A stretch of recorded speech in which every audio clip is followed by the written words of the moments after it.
Imagine a kingdom so rich that its rulers' generosity could shake entire economies. A land where caravans carried tons of gold across the desert, and cities sparkled with culture, trade, and knowledge. This isn't a fantasy. This was the kingdom of Mali, home of the legendary Mansa Musa, the richest man in all of history.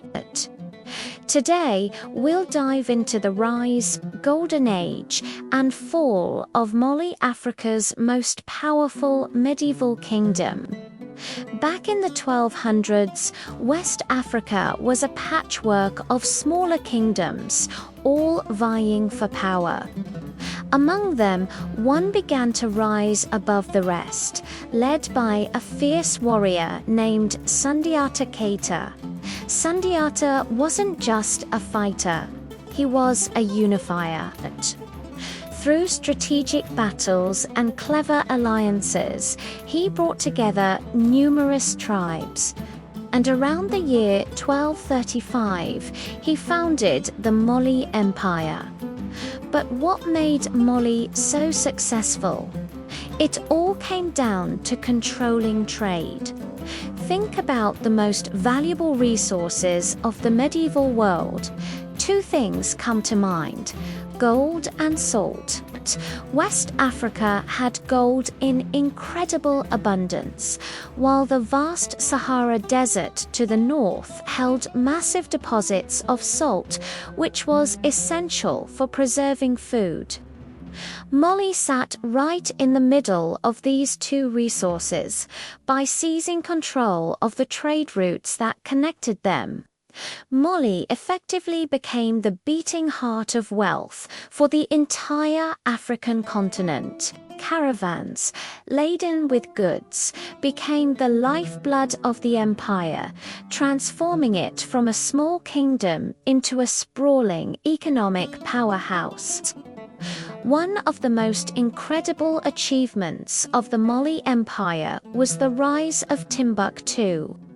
You've probably heard the name, but do you know its true story? What started as a simple trading outpost on the edge of the Sahara blossomed under Mali's rule into a legendary city, famous across the known world. It became a thriving hub of commerce, culture, and, most importantly, learning. Merchants flocked to Timbuktu from as far away as North Africa, the Middle East, and even parts of Europe. They came to trade for precious goods like ivory, salt, and, of course, Mali's famous gold. But Timbuktu was more than just a marketplace. It evolved into a world-class center of knowledge. The city was filled with brilliant scholars, magnificent libraries, and prestigious universities. At its peak, Timbuktu was home to over 20,000 students, making it one of the greatest centers of learning in the entire medieval world, rivaling even the famous universities of Europe. The true golden age of Mali, however, began with the ascension of one man, Mansa Musa, who became emperor in 1312. When we talk about wealth, names like Rockefeller or Bezos might come to mind today. But Mansa Musa's fortune was on a completely different level. It is estimated that he controlled nearly half of the world's entire gold supply at that time. He wasn't just wealthy, he was legendary.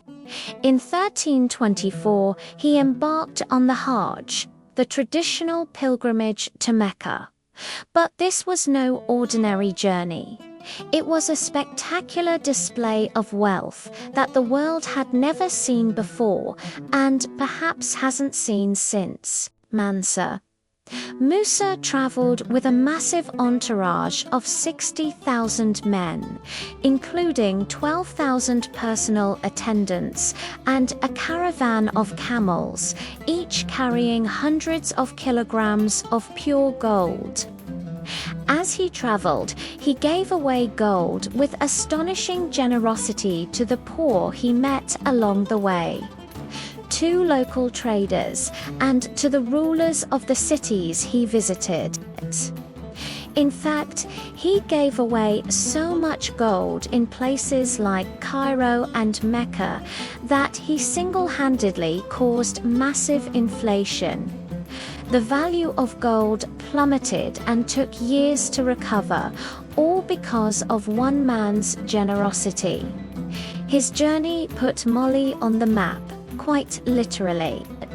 European and Middle Eastern cartographers began to include the Kingdom of Mali on their charts, often illustrating it with a drawing of Mansa Musa himself, sitting on a grand throne, holding a massive nugget of gold.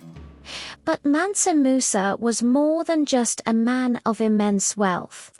He was a visionary leader who invested that wealth back into his empire and his people.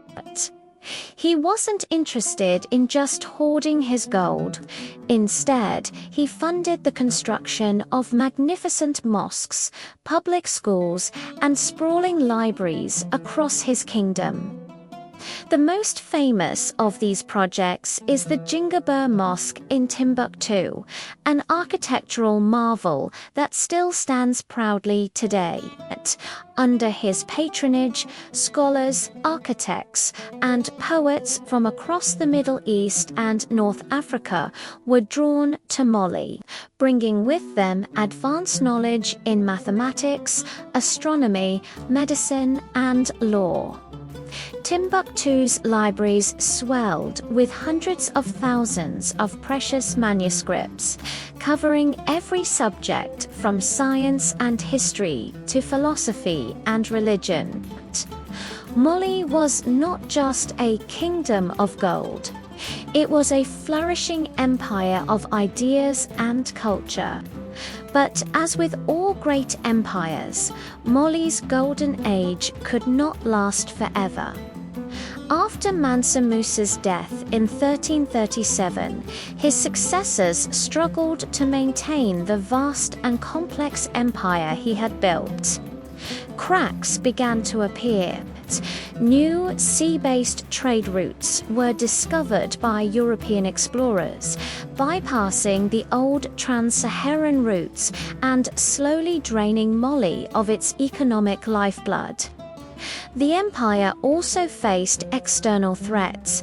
Rival powers, like the rising Songhai Empire, began to chip away at Mali's borders, launching invasions and conquering its territories. To make matters worse, internal conflicts and a series of weak rulers further accelerated the decline. By the late 1500s, the once mighty Mali Empire was just a shadow of its former glorious self, though the kingdom itself has long since faded into history. The legacy of Mali endures. It stands as a powerful testament to one of Africa's greatest civilizations. The Empire of Mali showed the world that Africa was not merely a continent of resources to be exploited, but a land of sophisticated culture, profound learning, and visionary leadership.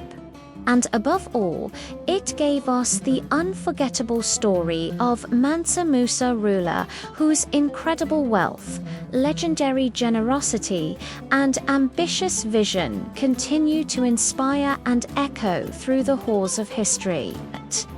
The Kingdom of Mali may have fallen centuries ago, but its golden legacy will never be forgotten.